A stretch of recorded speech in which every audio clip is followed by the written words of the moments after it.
3 months ago, I died in a tragic hiking accident at Cascade Falls. At least, that's what my sister Diana told everyone. The reality was far more complicated and much darker. I watched a local news report from a motel room 50 miles outside of Seattle, my coffee growing cold as the anchors solemnly described my fatal fall. Sarah Mitchell, 32, was reported missing after failing to return from a solo hiking trip, the anchor read. After an extensive 3-day search, authorities discovered signs of a tragic accident near the upper falls. While no body has been recovered, experts believe survival would have been impossible given the conditions.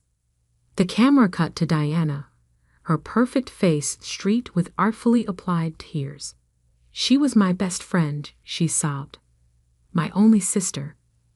I can't believe she's gone." I turned off the TV, my hands shaking with anger. Best friend. Right? That would be why she'd taken out a $5 million life insurance policy on me 2 months before my accident. The truth was, I hadn't been anywhere near Cascade Falls that day. I'd been in my Seattle apartment, preparing for a business trip to Phoenix, when I got the call that changed everything. "Ms. Mitchell." The voice had been professional, cautious. "This is Agent Cooper with the FBI's Financial Crimes Unit. Do you have a moment to discuss your sister, Diana Mitchell?" That call had saved my life, because Agent Cooper had evidence that Diana had been planning my death for months. Bank records showing massive debt. A newly purchased life insurance policy with herself as sole beneficiary. Suspicious internet searches about untraceable poisons and accidents that look natural. "We believe your sister may be planning to harm you," Agent Cooper had said. "We need your help to catch her before she succeeds." And so began my death. A carefully orchestrated disappearance, staged to look exactly like what Diana had been planning. The FBI had helped me vanish, leaving just enough evidence at Cascade Falls to make my accident convincing.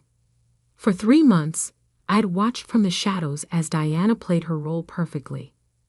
The grieving sister, devastated by loss, but bravely carrying on. She'd even started a foundation in my name, though I had no doubt where that money was really going. Now, sitting in my motel room with case files spread across the bed, I was finally ready to come back to life. The insurance company deposited the funds this morning, Agent Cooper confirmed over the phone. $5 million, straight into her account. We have the transfer records, and the foundation donations, already traced to offshore accounts. Your sister's been busy. I picked up a photo taken just yesterday, Diana at a luxury car dealership, writing a check for a new Mercedes, grieving in style. "The funeral's tomorrow," I said. "Everything ready?"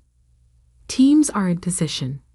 Just remember to wait for my signal before you make your entrance."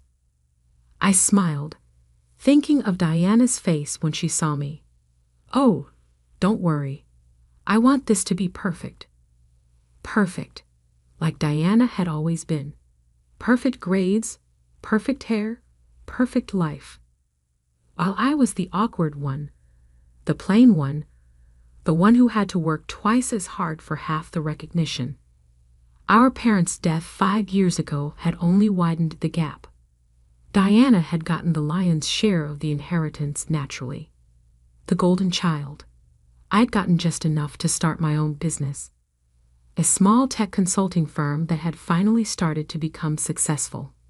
Too successful, apparently. Diana had borrowed heavily against her inheritance, making risky investments that didn't pay off. By the time she took out the life insurance policy on me, she was nearly bankrupt. I'd never seen it coming. That's what hurt the most. Even knowing how shallow she was, how self-centered, I'd never imagined she'd try to kill her own sister for money. A knock at my motel room door made me jump. Agent Cooper stood outside, a garment bag over her arm. "Thought you might want to dress appropriately for your own funeral," she said, hanging the bag on the door. Inside was a sleek black dress, elegant but understated, perfect for a ghost returning to haunt her killer. "The wire's built into the neckline," Cooper explained. "Completely invisible, but it'll pick up everything. And the cameras." She handed me a pair of designer sunglasses. "Built in. Everything will be recorded from your perspective." I tried them on, studying my reflection. With my dark hair pulled back severely and dramatic makeup, I barely recognized myself. Good. The less I looked like the old Sarah, the more dramatic the reveal would be. "Your sister hired someone to help stage the accident," Cooper said, watching me prepare.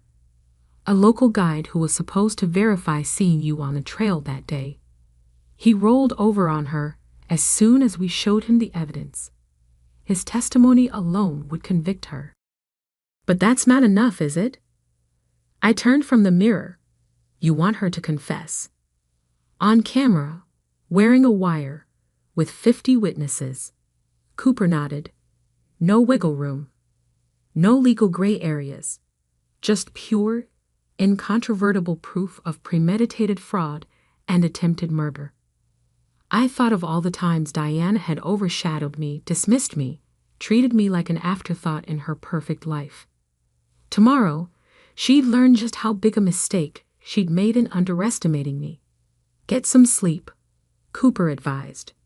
"Tomorrow's going to be intense." But sleep was impossible. I spent the night reviewing the evidence, making sure every detail was perfect. Bank statements showing the money trail. Emails between Diana and the guide discussing the accident. The life insurance policy, taken out with forged signatures and backdated documents. Most damning of all were the text messages we'd recovered from Diana's cloud backup. Messages to her boyfriend, Marcus, laying out the whole plan. "Sarah's finally worth more dead than alive," she'd written. "Once the insurance pays out, we'll have everything we ever wanted." Marcus, to his credit, had been horrified. He'd broken up with her immediately and gone straight to the FBI. His statement was part of the evidence package. Dawn found me still awake, watching the sun rise over the Seattle skyline. In 6 hours, I'd be attending my own funeral. In 7, my sister's life would implode. The church was one of those grand old buildings in the historic district, all Gothic spires and stained glass. Diana had chosen it for maximum dramatic effect, no doubt. The parking lot was already full when we arrived. She'd invited hundreds of people to witness her performance. "Remember," Cooper said as we parked a block away, "wait for my signal. We need her to incriminate herself before you make your entrance." I nodded, adjusting my sunglasses. Through the tiny camera, I could see the funeral guests arriving in their somber best. Many were crying. Diana had clearly sold my death well. "There she is," Cooper pointed. Diana emerged from a black limousine, stunning in designer mourning wear. Her blonde hair was artfully tousled, her makeup perfect despite the tears. She clutched Marcus's mother's arm as if she could barely walk from grief. Marcus himself was conspicuously absent. He'd refused to participate in this farce. "Audio check," a voice said in my hidden earpiece. "Testing. 1, 2. I spoke softly. "Receiving." "Cameras online," another voice confirmed. "All units in position." This was really happening. After 3 months of hiding, of watching my sister profit from my death, I was about to turn her world upside down. "You okay?" Cooper asked, noting my expression. I thought about Diana's text messages planning my murder, about the fake grief, the stolen money, the sheer calculated cruelty of it all. "I'm perfect," I said. "Let's go haunt my sister." The funeral service was exactly as grandiose as I'd expected from Diana. White lilies covered every surface, my supposed favorite flower, though she'd never bothered to learn that I actually preferred sunflowers. A massive portrait of me dominated the altar, clearly photoshopped to match Diana's preferred image of her sister. "Guest count is over 300, Agent Cooper murmured in my earpiece as we watched from our hidden position in the church's side entrance. "Your sister really went all out." "Of course she did," I whispered back. "She's playing the role of a lifetime."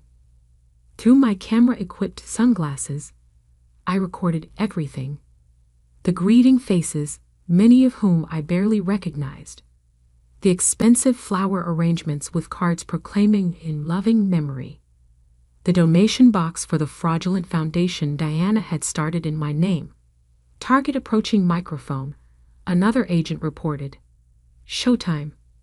Diana glided to the podium like an actress taking center stage. Her black channel dress probably cost more than most people's monthly salary. The insurance money was clearly already being put to use. "My beloved sister," she began, her voice trembling perfectly. "My Sarah. My best friend." I had to admire her performance. The slight catch in her voice, the elegant dab at her eyes with a monogrammed handkerchief. It was masterful. "Sarah was more than just my sister," Diana continued. "She was my rock, my conscience, my greatest supporter." Through my earpiece, I heard Agent Cooper snort softly. We'd both read the text messages where Diana had called me a useless burden and plotted my death. When she went missing that day, Diana's voice broke beautifully. I knew something was wrong. Sarah was so careful, so responsible. She would never have taken risks on that trail. Actually, I was an experienced hiker who tackled much harder trails than Cascade Falls. But Diana had never bothered to learn that about me either. "The foundation we've started in her name," she went on, "will help other families dealing with similar tragedies. Already, your generous donations have made such a difference." Money transfer confirmed, an FBI analyst reported in my earpiece.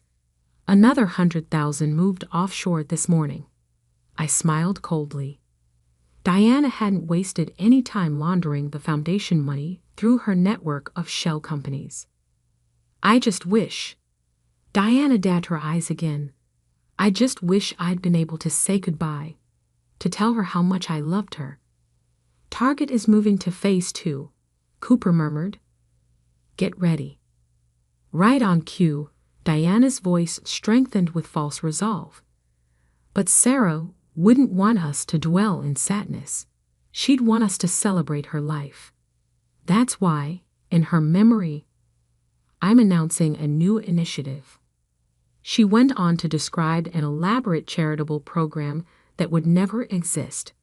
More ways to collect donations, more schemes to steal money in my name. "We've got it all," Cooper confirmed. "The foundation fraud, the insurance scam, everything. Time for phase 3.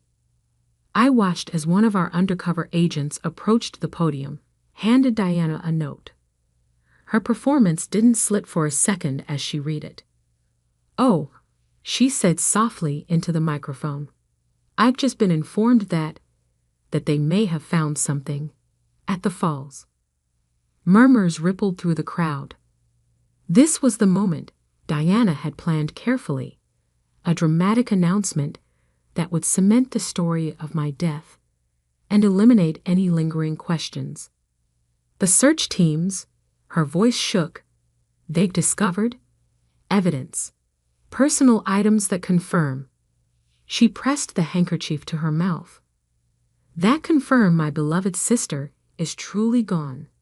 The congregation erupted in fresh grief.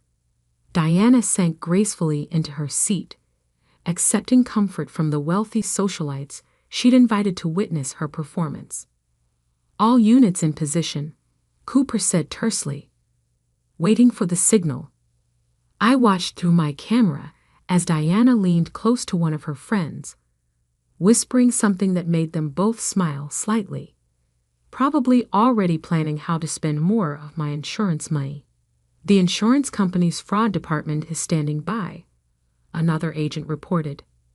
"They're ready to freeze the accounts on your word." Diana stood again, moving back to the podium. This was it, the final act of her performance. The part where she would give a touching speech about accepting closure and moving forward, about honoring my memory through her foundation. "Sarah would be so touched by this outpouring of love," she began. "By your generosity, your support." "Now," Cooper said firmly, "go." I took a deep breath and stepped through the side door. The first person to notice me was an elderly woman in the back row. Her gasp was audible even over Diana's speech. Then another person saw me, and another. The whispers spread like wildfire through the congregation. Diana, caught up in her performance, didn't notice at first. "And though we may never fully recover from this loss," she continued. "Diana," I said clearly, my voice carrying through the church's perfect acoustics, "I think you've recovered just fine. The new Mercedes proves that." She froze. For just a moment, her perfect mask slipped, revealing naked shock and something else, fury. Then she screamed. It wasn't the practiced, elegant cry of her performance. This was raw, primal, real. She staggered back from the podium as I walked slowly up the center aisle. "No," she whispered. "No, this isn't possible." "What's wrong, sister?" I asked pleasantly. "You look like you've seen a ghost." "You're dead," she said. "You're dead. I made sure." She cut herself off, but it was too late. The words hung in the air like a confession. "You made sure," I repeated, still advancing. "Made sure how, exactly?" "By hiring someone to verify my presence on a trail I never visited." "By forging documents?" "By planning my accident down to the last detail." "I don't know what you're talking about." She tried to recover. "Sarah, I've been so worried." "Where have you been?" "Cut the act," I said coldly. "The FBI has everything. The insurance fraud, the foundation scam, the text messages planning my murder." On cue, Agent Cooper and her team emerged from their positions around the church. Diana's eyes darted between them like a trapped animal. "This is ridiculous," she laughed nervously. "There's clearly been a misunderstanding." "The only misunderstanding," I said, reaching the podium, "was you thinking you could get away with this." I turned to face the shocked congregation. "My sister took out a $5 million life insurance policy on me 2 months ago. She hired someone to help fake my death. She's been stealing donation money through a fraudulent foundation. And now," I smiled coldly at Diana, "now she's going to face the consequences." "You can't prove anything," she hissed. I tapped my sunglasses. "Actually, I just did. This entire conversation is being recorded, including your little slip about making sure I was dead." The color drained from her face. "Ms. Diana Mitchell," Agent Cooper stepped forward, badge displayed. "You're under arrest for insurance fraud, wire fraud, and conspiracy to commit murder." As Cooper began reading Diana her rights, I surveyed the gathered crowd. The shocked faces, the dawning understanding, the cameras already coming out to record this spectacular moment. Diana had wanted an audience for her performance. Now she had one for her downfall. It was perfect. Diana Mitchell, how do you plead? The courtroom was packed 3 months after my funeral. Diana stood at the defendant's table, wearing a carefully chosen pale blue suit that made her look younger, more vulnerable. Her attorney had clearly coached her on appearance. Gone were the designer labels and perfect makeup. This was Diana 2.0, the misunderstood sister. Not guilty, Your Honor. I sat in the front row, directly in her line of sight. She hadn't looked at me once since being let in. The evidence against her was overwhelming. The FBI had built an airtight case. Bank records, text messages, emails, witness testimony from the guide she'd hired, and most damning of all, the video from my funeral, where she'd accidentally confessed. But Diana had never admitted defeat gracefully. Her defense was creative. I had to give her that. According to her lawyer, she'd been the victim here. She claimed I had orchestrated the whole thing to frame her, that I'd faked my own death to destroy her life and steal her inheritance. The insurance policy, forged by me. The text messages, planted. The offshore accounts, must have been my doing. The prosecution calls Sarah Mitchell to the stand. I walked to the witness box, feeling Diana's eyes finally fix on me with barely concealed hatred. Ms. Mitchell, the prosecutor began, please tell us about the events leading up to your alleged death. For the next hour, I laid out the whole story. The FBI's warning, the evidence they'd shown me of Diana's planning, the careful operation to catch her in the act. And why? The prosecutor asked. Did you agree to participate in this sting operation instead of simply confronting your sister? I looked directly at Diana for the first time, because I couldn't believe it was true. I needed to understand why my own sister would want me dead. Objection. Diana's lawyer shot up. Speculation about my client's intentions. Sustained, the judge ruled. The jury will disregard that last statement. But I'd seen several jurors' expressions. They'd heard what they needed to hear. The trial lasted 2 weeks.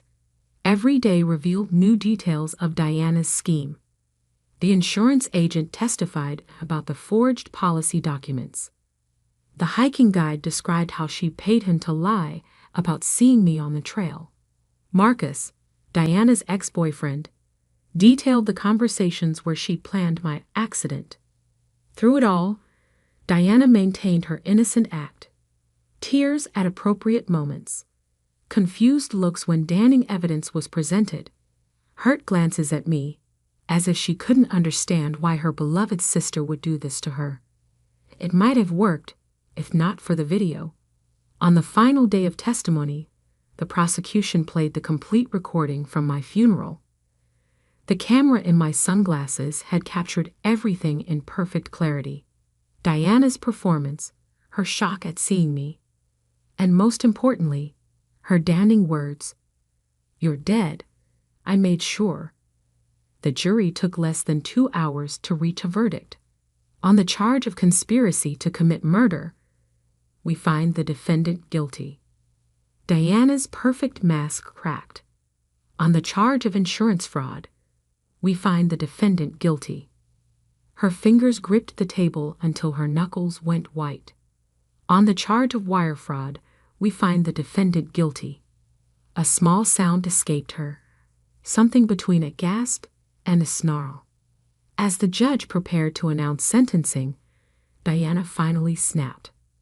"You ruined everything," she screamed, turning to face me. "It was perfect. I had it all planned. You were supposed to die, and I was supposed to." "Ms. Mitchell," the judge thundered, "control yourself, or you will be removed." But Diana was beyond control. 20 years of carefully maintained facade crumbled in an instant. "You were nothing," she shrieked as bailiffs moved to restrain her. just a burden. A nobody.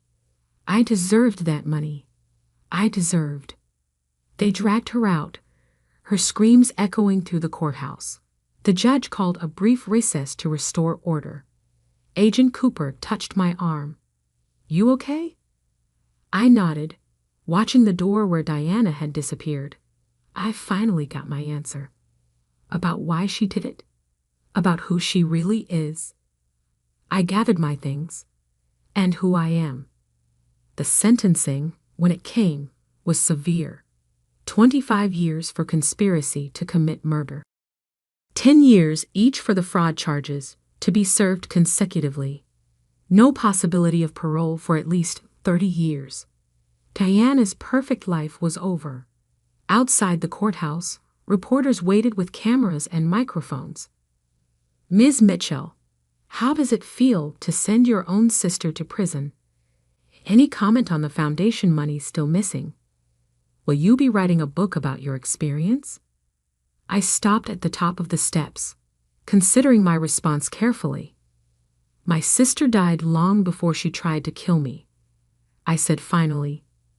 "I just didn't want to see it. Today isn't about revenge or justice. It's about truth. And sometimes the truth hurts worse than any lie." 6 months later, I stood at Cascade Falls, watching the water thunder down. The place where I was supposed to die had become something of a tourist attraction after the trial. People took selfies, trying to spot where the accident was meant to happen. My tech consulting firm had flourished, ironically enough. The publicity from the trial had brought in new clients, people who appreciated someone who could spot complex fraud schemes. The insurance money had been returned, the foundation dissolved, and Diana's offshore accounts frozen. She'd lost everything: money, freedom, reputation. Her perfect image shattered beyond repair. I'd received a letter from her last week, the first contact since her sentencing. Just 2 lines. "I would have given you half, if you just died like you were supposed to. Think about that while you enjoy your victory." I'd burned the letter without responding. Some relationships couldn't be fixed. Some betrayals went too deep. My phone buzzed. Agent Cooper, checking in as she still did occasionally. "Heard from our mutual friend," she texted. "Just more poison," I replied. You know, most people would be more traumatized by all this. I looked out at the falls, thinking about strength and survival and the strange ways life tests us. "Most people," I texted back, "haven't had to attend their own funeral." A family of hikers passed by, the children pointing excitedly at the waterfall. Their mother held their hands tightly, keeping them safe from the edge. Sisters, I noticed, about the same age difference as Diana and me. "Be careful up there," I called out. "The view can be deceiving." The mother smiled gratefully, pulling her girls back from the railing. They continued up the trail, their laughter carrying on the wind. I took one last look at the falls before turning away. Diana had chosen this place to end my story. Instead, it had become the beginning of a new one. My phone buzzed again. Work this time. A potential new client, worried about financial irregularities in their family business. "I have some experience with that," I told them, walking back to my car. "Let me show you what to look for." The sun was setting as I drove away from Cascade Falls, painting the sky in shades of gold and purple. In my rearview mirror, the waterfall diminished until it was just a distant roar. Some people spend their whole lives pretending to be something they're not. Diana had pretended to be the perfect sister while plotting my death. I had pretended not to see her true nature until it almost killed me. Now we were both exactly who we were meant to be. She was inmate number 247,891. Serving 30 years for trying to kill her sister. And I was alive, successful, free. Sometimes the best revenge isn't just surviving, it's thriving. As I merged onto the highway, a familiar song came on the radio, one Diana and I used to sing as children, back when we were just sisters, before money and jealousy and murder plots complicated everything. I switched it off. Some ghosts are better left unsung.